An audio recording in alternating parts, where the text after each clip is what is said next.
I would now like to introduce Victor Moore.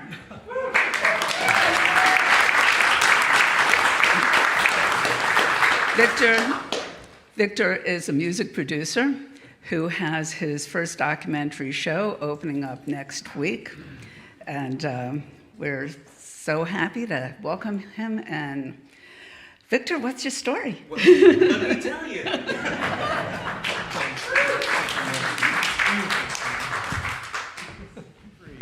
Hello, everyone. Good evening. So the title of this piece is Leave It to Beaver, Living in the Ghetto. So how many people are familiar with the TV show Leave It to Beaver? How many people? Most people. Kind of an innocent program for the most part. And for the most part, I kind of felt partial to Beaver, kind of feeling like I was Beaver, not because of his kind of quirky personality, but he had things that were similar, similar to me, something that I could relate to. He had a very strong and domineering father. He had a very supportive and active mother. And then there were kids who were totally oblivious to the real world, something that I could relate to. And I also had a very strong father and a very supportive and loving mother. And there were kids totally oblivious to the real world as well. So things that I can relate to. But another really particular feature that I liked about the Beavers or the Cleavers was that Beaver would have these incredible father-son conversations. And I felt I was looking forward to someday having a good father-son conversation with my dad. So it really kind of inspired me to watch that show. So again, my name is Victor Moore. I'm from Baltimore. Victor Moore from Baltimore. The city and I are intrinsically linked by name and perhaps reputation. Hopefully not. I come from a large family. I have 6 sisters and 4 brothers. There was a girl named Eleanor, a girl named Ruby, a girl named Marcella, another girl named Diane. Then a boy named Henry, a boy named Larry, a boy named Victor, that's me, well, a man named Victor now.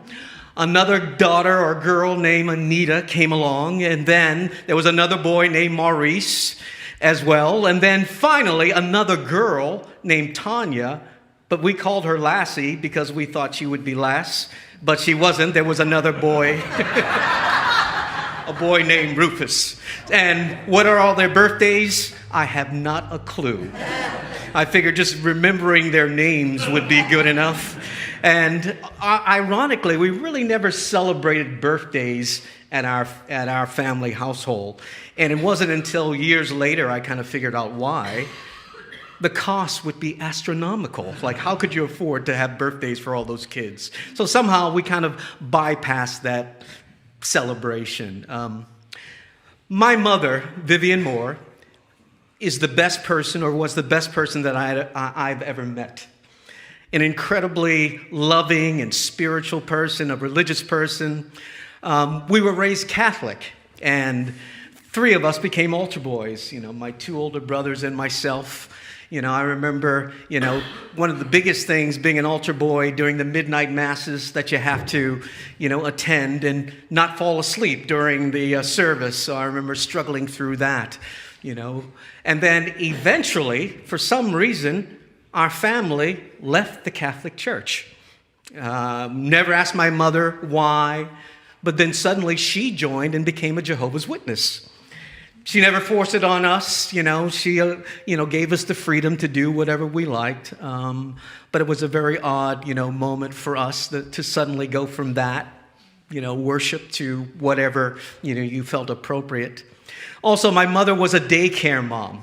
So not only did she raise these 11 kids, she would receive up to 3 kids during the day, during the week. So she was extremely busy, obviously, taking care of all these people.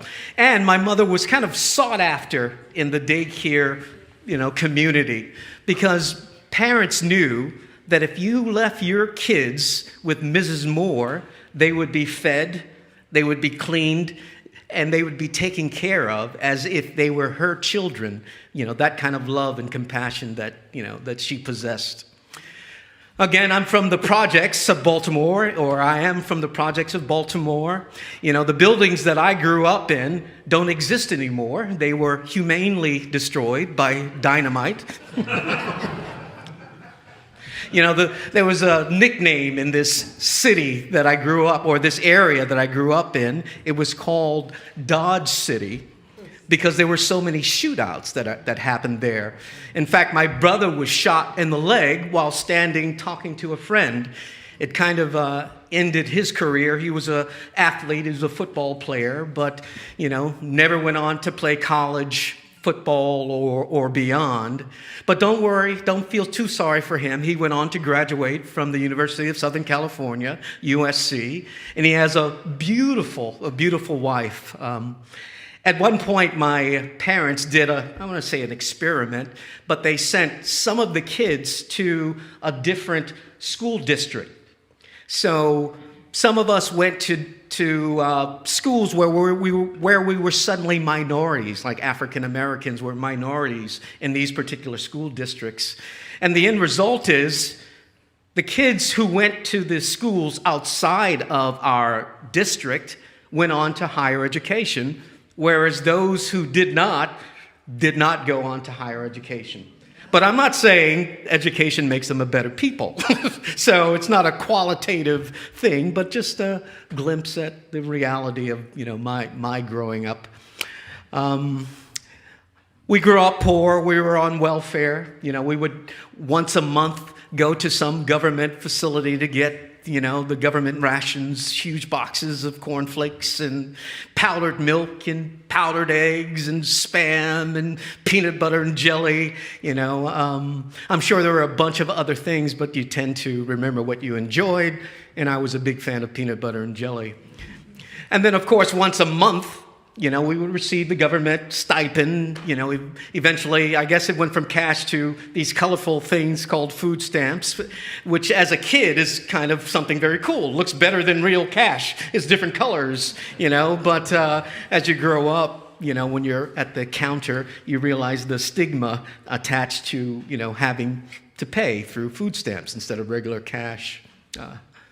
So somehow, our family grew up relatively unscathed in this environment. I feel like if you met my family, you probably wouldn't realize a little bit of our background.